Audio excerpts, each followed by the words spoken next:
네, 오늘의 말씀 함께 나누겠습니다. 따라합니다. 의의 길을 가는 제자. 제가 잠깐 소개하는 시간이 있는 줄로 아는데 맞습니다. 여기 있습니다. 오늘 그 세례 가운데 어머니께서 세례를 받으신다고 해서 가족들이 오셨습니다. 우리 진점달 성도님, 따님 김혜정 집사님, 사위 되시는 송종민 집사님, 구리 성광교회 다니시는데 오늘 오셨습니다. 어디 계십니까? 한번 일어나서 인사해 주시면 우리 박수로 부탁드리겠습니다. 예, 감사합니다. 제가 전임 사역 첫 출발을 구리에서 했습니다. 학원 곧장 의정부 와서 지금까지 열심히 달려가고 있습니다. 축복합니다. 은혜로운 시간 될 수 있기를 바랍니다. 지난주에 우리가 의의 길을 가는 제자로서 함께 말씀을 묵상을 했습니다. 의의 길을 가기 위해서 우리에게 요청되었던 것은 바로 뉘우침의 영성이다는 거죠. 우리가 의의 길을 걸어가기 위해서 우리에게 무엇이 필요할까? 오늘날 우리가 우리의 믿음을 새롭게 하는 이 과정과 작업이 필요한데 우리에게 무엇이 먼저 우선이 되어야 되는가? 뉘우침이라는 겁니다. 이 뉘우침이 쉽지 않아요. 뉘우침을 실패한 사람들과 성공한 사람이 있었죠. 대제사장과 장로들은 뉘우침을 실패했고 바로 세리와 창녀들은 그 뉘우침을 성공함으로써 그들은 하나님 나라에 먼저 들어갈 것이다 라는 예수님의 말씀을 듣게 되었습니다. 오늘 우리에게도 우리의 잘못되어져 있는 우리들의 사고와 생각과 신앙의 모습들을 뉘우칠 때에 우리는 다시 거듭나게 될 것이고 또다시 우리가 한국 교회를 위해서 귀하게 쓰임받는 일꾼이 될 수 있을 것이다 라고 저는 분명하게 확신합니다. 추세가 기울어져 간다고 그렇게 될 것이라고 생각하면 안 됩니다. 그런 가운데서도 저항해 가는 것이 우리들의 믿음이기 때문에 우리는 끝까지 거슬러서 시대의 조류를 거슬러서 우리는 믿음의 길을 끝까지 가는 것이 우리들의 역할이지 그렇지 뭐 그래 이렇게 동의하고 그냥 끝나버린다면 너무나도 아쉽고 무기력한 것이죠. 오늘 우리는 다시 의의 길을 가는 제자로서 함께 묵상을 하고자 합니다. 지난주에도 우리가 예수님의 두 가지 모습을 우리가 함께 보았습니다.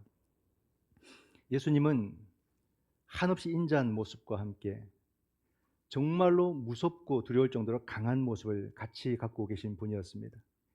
연약한 자들, 주의 백성들 앞에서는 한없이 인자하신 분, 너무나도 그들을 사랑해서 어쩔 줄 몰라 하시는 그 예수님의 모습이 있는 반면에 또 예수님은 누군가에게는 너무나도 두렵고 무섭고 강한 분으로 나타나십니다. 그건 바로 스스로 강하다고 생각하는 그 사람들 앞에서는 그들보다 더 강한 모습으로 주님께서 함께 하셨던 거죠.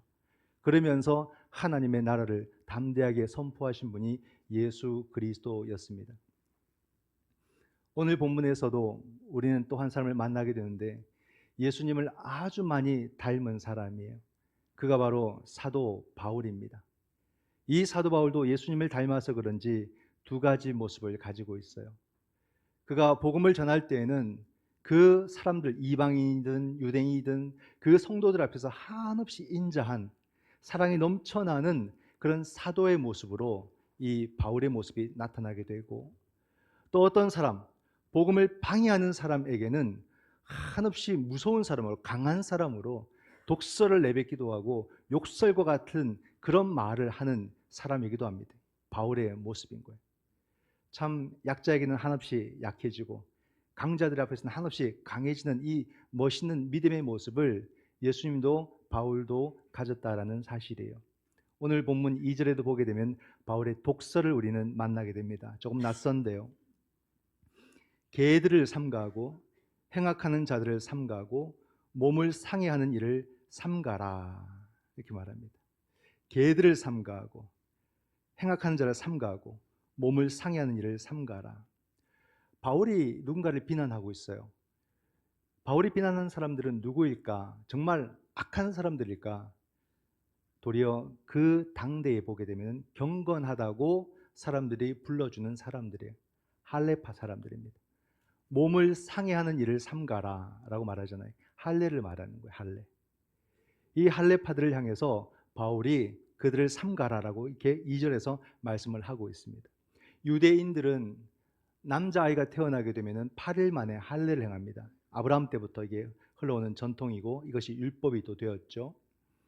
그들이 할례를 행한다는 것은 단순히 그냥 몸에 표식을 얻는 정도가 아니라 율법을 준수한다는 의미예요.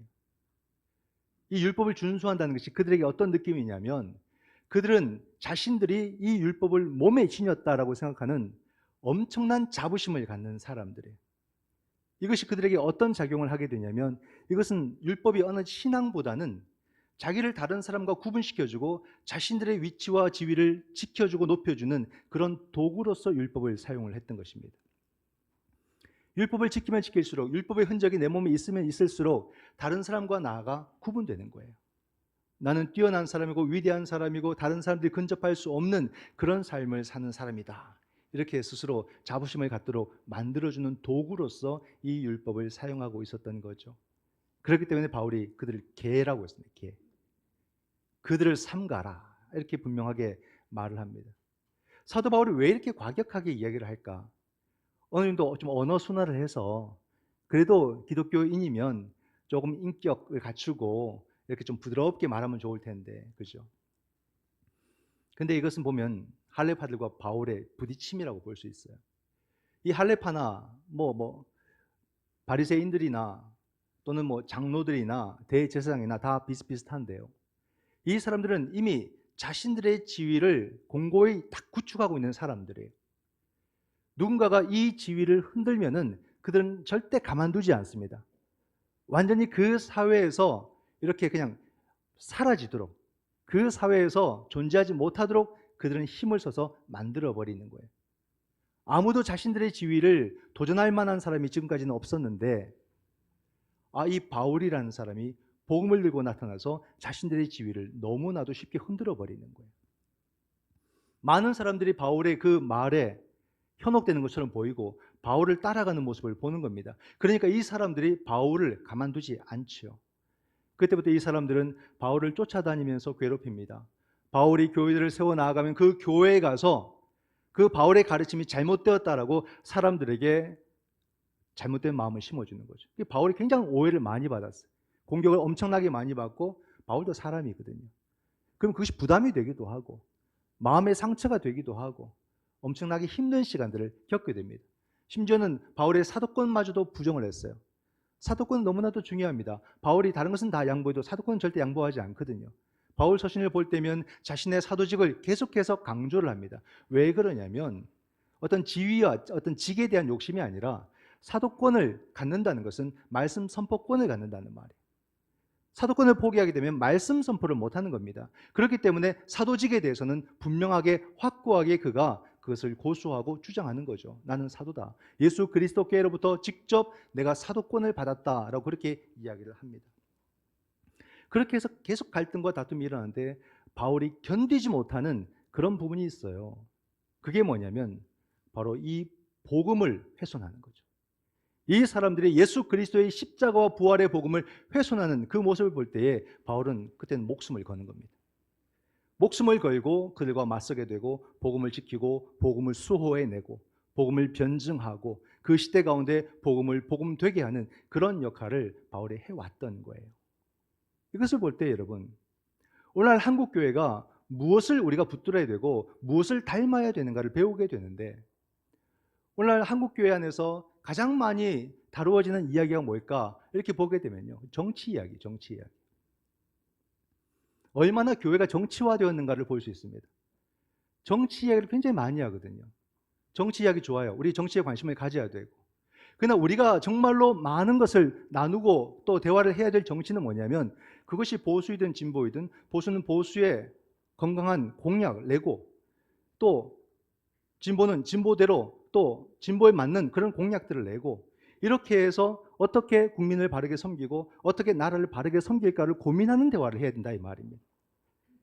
그래서 공약과 또 여러 가지 어떤 정책들을 내고 법안들을 만들고 하면서 그것이 우리 사회를 어떻게 건강하게 만들고 국민들을 어떻게 잘 섬길 수 있는 법이 되고 그런 정책이 될까를 고민하고 논쟁하는 그런 대화를 해야 되는 거예요. 근데 우리가 나누는 대화는 그냥 진영 논리거든요. 그냥 보수냐 진보냐 이거밖에 없어요. 그리고 서로를 공격하는 그런 대화. 그런 대화는 사사로운 것들이다. 그런 대화는 더 이상 하지 말아야 됩니다. 그런 것 때문에 교회가 갈라지는 것은 그것은 바울의 가르침에도 복음의 가르침에도 맞지 않다라는 거예요. 오늘날 한국 교회가 끝까지 고수하고 목숨 걸고 지켜야 되는 것은 그런 진영 논리나 이념이 아니라 복음이에요. 복음. 우리 모두가 함께 오늘 이 시대에 복음이 복음 되게 하도록 목숨을 걸어야 되는 거예요. 오늘날 복음의 힘이 점점 약해져 가고 있잖아요. 사람들이 교회에 관심을 두지 않잖아요. 복음을 들으려고 하지 않잖아요. 이런 시대에 우리가 복음을 지켜내는 것이 우리 모두가 함께 집중해야 될 사명이요 사역이다 이 말입니다. 우리가 무관심하니까 세상도 무관심해져 버리는 거죠. 우리가 복음에 집중하지 못하니까 세상도 복음에 집중하지 않는 거예요. 복음을 찾으려고도 하지 않습니다. 우리를 통해서 복음을 구하지도 않습니다. 그렇기 때문에 우리가 더 복음에 집중하는, 복음을 수호하는 그런 삶을 살아가야 된다라는 거예요. 바울은 이 할례파들이 말하는 이 육체의 자랑, 그죠? 할례를 몸의 흔적으로 놨지 않습니까? 이 육체의 자랑을 인간적인 자랑이라고 말합니다. 그들은 육체에 표시되어 있는 것을 인간적으로 자랑을 했거든요. 오늘날 우리들의 인간적인 자랑은 뭐겠습니까? 그게 다 돈이고 사회적인 지위고 어떤 가문이고 학벌이고 그런 거 아닙니까? 사람들마다 다 그런 것들이 많아지기를 원해요. 내가 인간적으로 사랑할 수 있는 많은 것들을 쌓기를 원합니다. 그리고 그걸 마음껏 자랑하고 싶어요. 물론 좋죠. 그게 있으면 좋습니다. 그러나 우리는 어떤 자세입니까? 내가 막 자랑하면 남들이 나를 보고 막 부러워해주면 그게 보기 좋은 거예요. 그런 기분을 느끼고 싶은 거죠. 그래서 막 엄청나게 내 삶을 힘써 애써서 인간적인 자랑거리를 쌓아나가는데 우리의 인생의 시간들을 쓴다 말입니다. 여러분 우리 인생이 얼마나 됩니까? 아이들을 크는 거 보니까 금방이더라고요. 아이들 막 키울 때 너무 힘들었는데요. 금방 다 커버리고요. 이제 막 떠나버려요.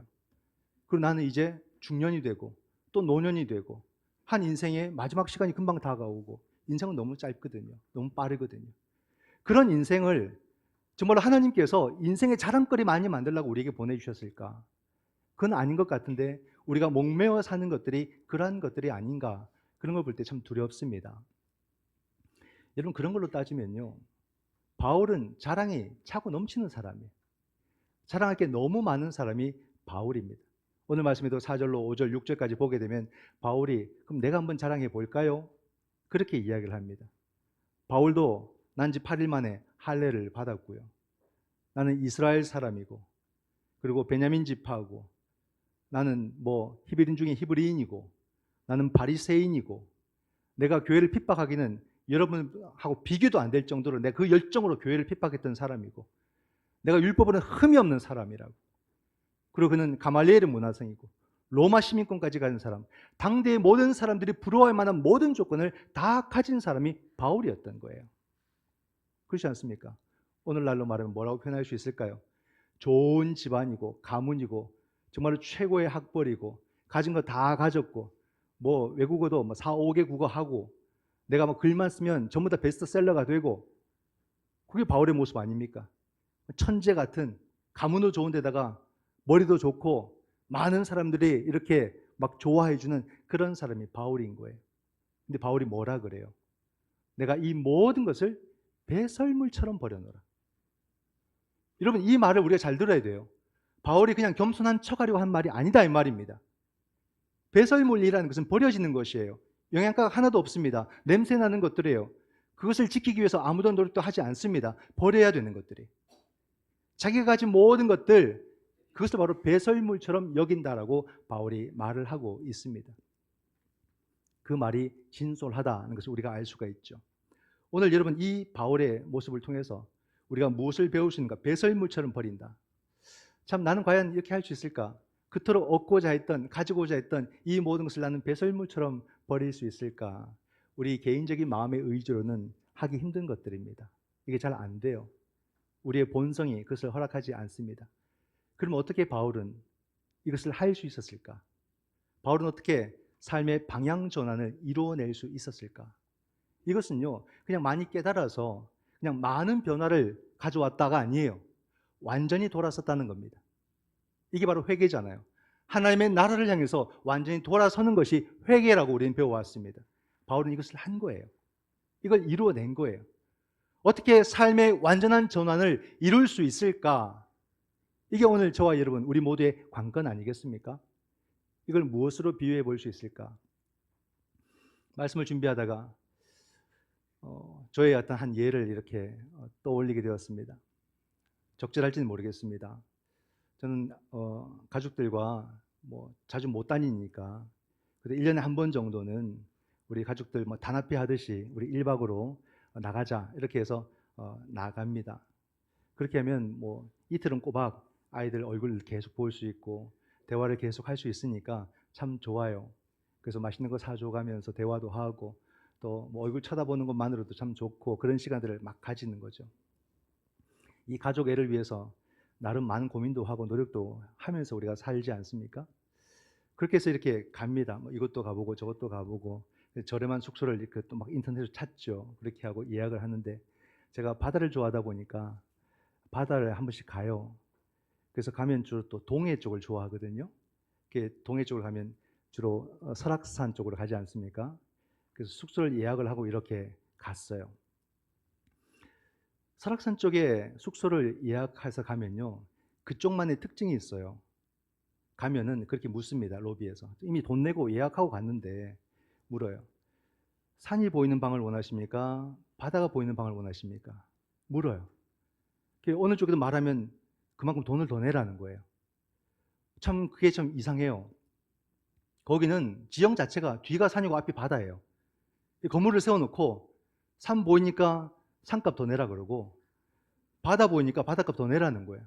돈을 다 지불하고 갔는데 참 뭔가 억울하기도 하고 속는 듯한 그런 마음이 들어요. 근데 선택을 해야 돼요, 여러분. 안 하면요, 저 아래층에 앞뒤로 꽉 막힌 방을 줘요. 그래서 무조건 선택을 해야 됩니다. 난 돈 내고 갔는데도 돈 더 내고 그 방을 골라야 됩니다. 우스갯소리인데 보십시오, 여러분.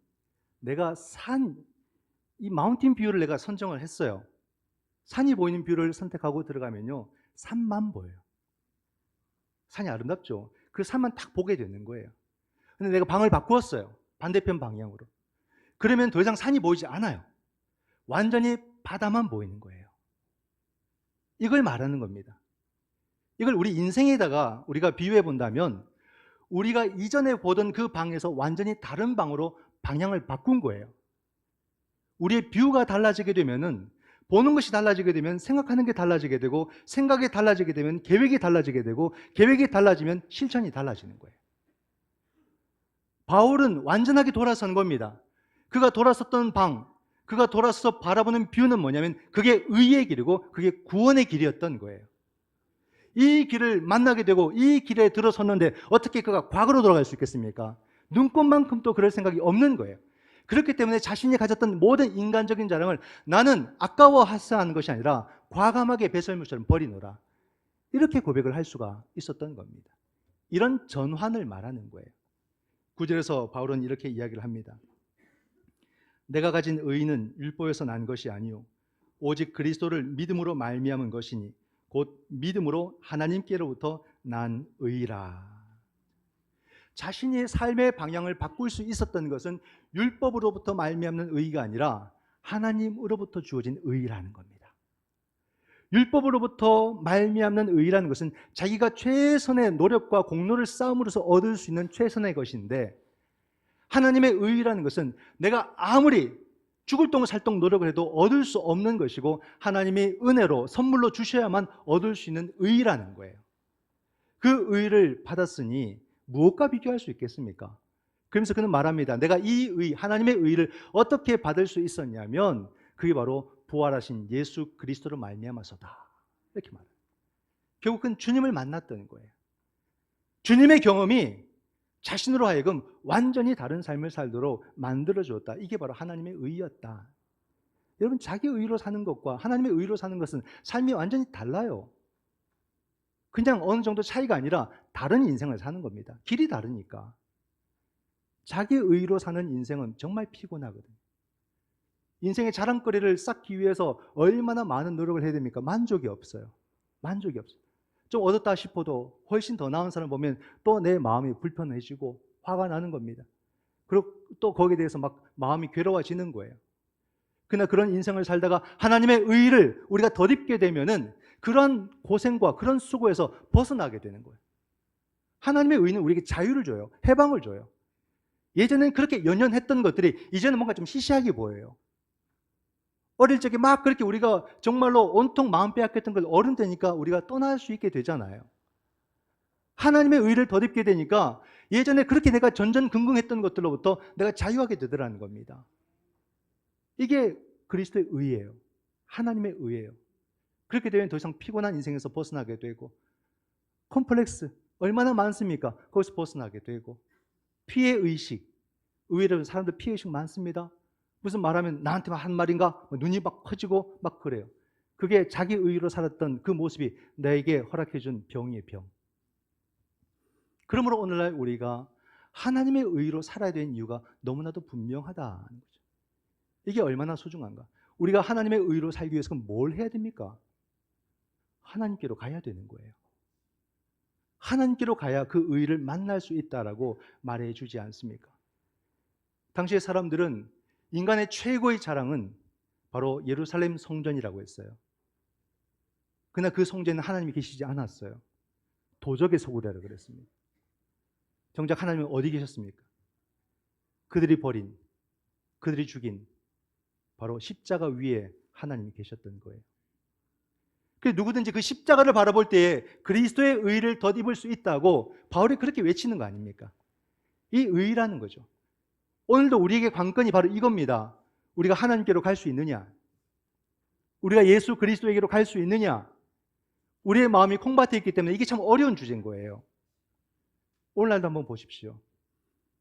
민생에는 관심도 없고 국민들의 삶에는 관심도 없는 그런 정치라거나 약자나 소자들의 그 억울함을 살펴주지 않는 그런 정치화된 법조인들, 그들이 아니라 지난주 예를 들은 것처럼 저 의정부 교도소에서 또는 의정부 경찰서의 저 유치장 안에서 자기 죄를 회개하는 그 연약한 자에게 우리는 하나님을 경험할 수 있다는 사실이에요. 하나님은 우리가 의외로 마음 두지 못했던, 바라보지 못했던 곳에서 하나님을 만날 수 있는 거예요. 그게 낮은 자리예요. 지금도 전쟁이 한창이지 않습니까? 너무 끔찍해요. 사람들은 전쟁을 너무 쉽게 말합니다. 벌 받아야 돼요. 전쟁 한번 일어나니까 완전 인간이 말살되잖아요. 인간성이 말살되고 한 나라가 사라지는 거예요. 결국 이스라엘도 팔레스타인도 다 피해자가 되는 거죠.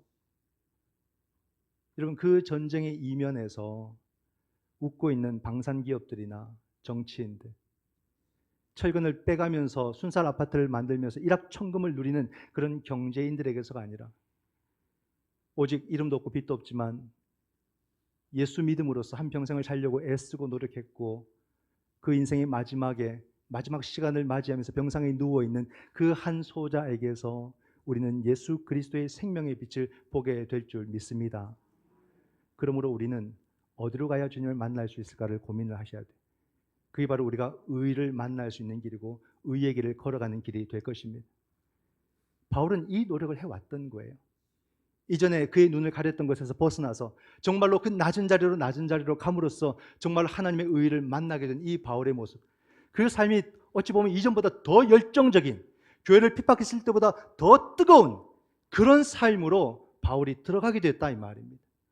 어떻게 해야 우리는 바울의 그 삶의 열정, 그 충만함을 우리는 만날 수 있을까? 이것을 위해서 오늘 우리는 지난주에는 뉘우침의 영성이었지만 오늘 우리는 경건의 훈련이라는 이 아름다운 주제를 만나게 되는 것입니다. 훈련이에요, 훈련. 우리가 예수 믿는다고 해서 뭔가 갑자기 짠하고 이루어지거나 갑자기 내가 팍 바뀌거나 그러지 않아요. 그런 꿈에서 벗어나야 됩니다. 신앙은 실제입니다. 하루하루 경건의 훈련들을 쌓아 가면서 우리의 신앙이 깊어지고 신앙이 성숙하는 것이지 갑자기 여러분 사람이 바뀌지 않습니다. 그러므로 우리는 경건의 훈련들을 얼마나 나는 하고 있느냐, 이걸 한번 돌아보셔야 돼요. 의외로 시시합니다. 별로 안 해요. 너무 게을러요. 이게 참 많죠. 나를 돌아보면 뜯어보면 그런 참 부족한 게 훅 드러날 거예요.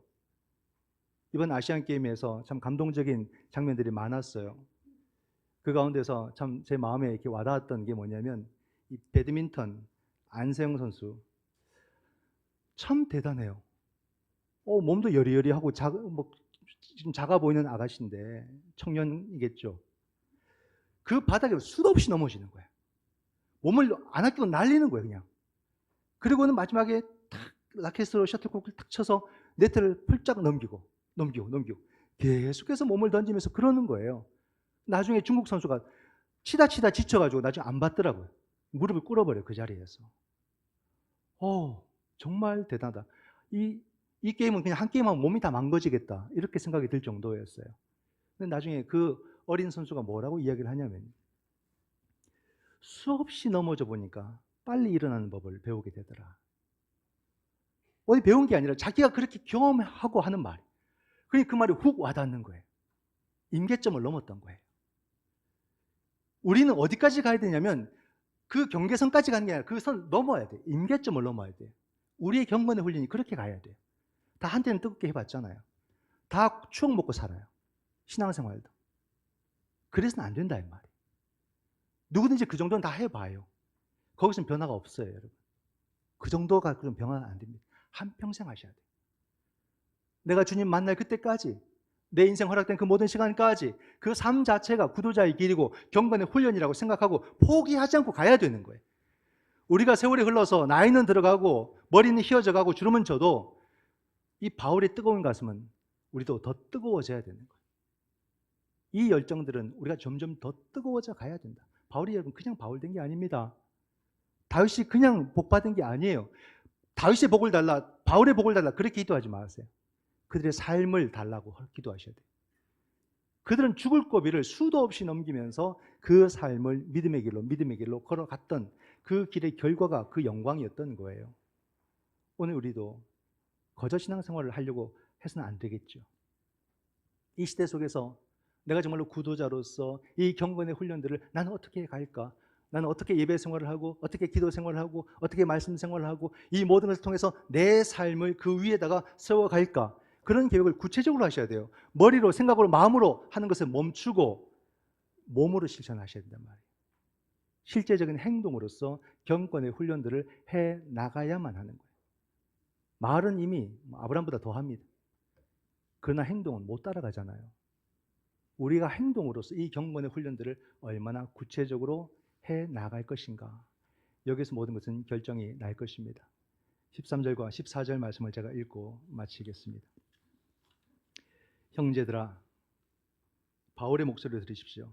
형제들아, 나는 아직 내가 잡은 줄로 여기지 아니하고 오직 한 일, 즉 뒤에 있는 것은 잊어버리고 앞에 있는 것을 잡으려고 표대를 향하여 그리스도 예수 안에서 하나님이 위에서 부르신 부름의 상을 위하여 달려가노라. 우리 또 함께 의의 길을 달려갈 수 있기를 원합니다. 그래야지만 우리가 살고 또 이 땅에 한국교회가 살 수 있습니다.